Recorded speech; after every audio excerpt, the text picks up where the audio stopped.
Hi friends, so today I'm going to show you how to make your own faux flowers. So first I start with the flowers that I got from Michael's, a bunch of different vases. I picked some square ones, oval ones, a white really ornate vase, and of course popcorn as a snack to keep me going. So right now I'm working with the smallest square vase and I want to arrange my flowers so that I can cut them and they won't be too long. So I'm cutting the stems right now and then fixing them and then arranging them in the vase. You might have to cut a couple different times. I would say try not to cut too short at first, because if you cut too short, you can't go back. But if you cut them a little longer, you can kind of tweak the length of them. So this is how they fit in the vase. Now you just want to rearrange them in a way that's most appealing.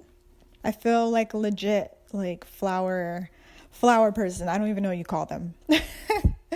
But I feel like I have a green thumb, even though these are silk. So I have a silk thumb. All right, so here's a look at how I've arranged them. You want to arrange the flowers in a circular arrangement, if that makes sense. And make sure it's even, nice and smooth, none that are longer or shorter than the other. So try and make it as balanced as possible. All right, so next you want to get your acrylic. I got these from Michael's and it was only a couple bucks. So it's going to come with 2 different bottles that you'll mix together once you're ready. And they look just like water, but they will be hard as rock once you let it sit for a few hours.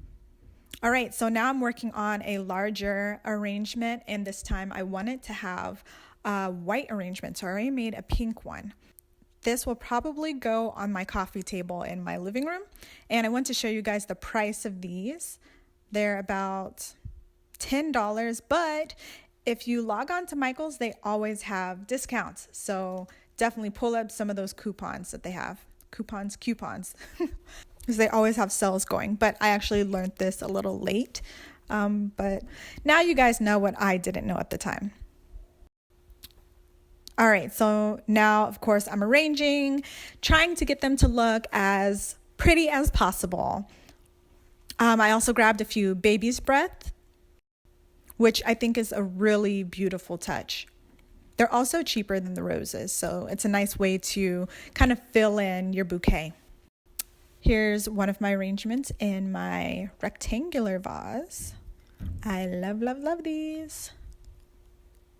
HGTV, you know I'm all about real estate, so I've got this going in the background all the time. I love home decor. I love purchasing homes.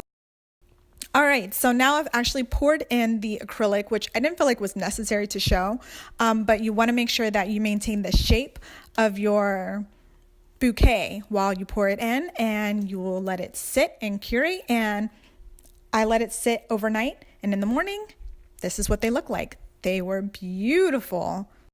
All right, if you do this yourself, definitely share your pictures with me or your video. Hey guys, thank you for watching. Don't forget to subscribe.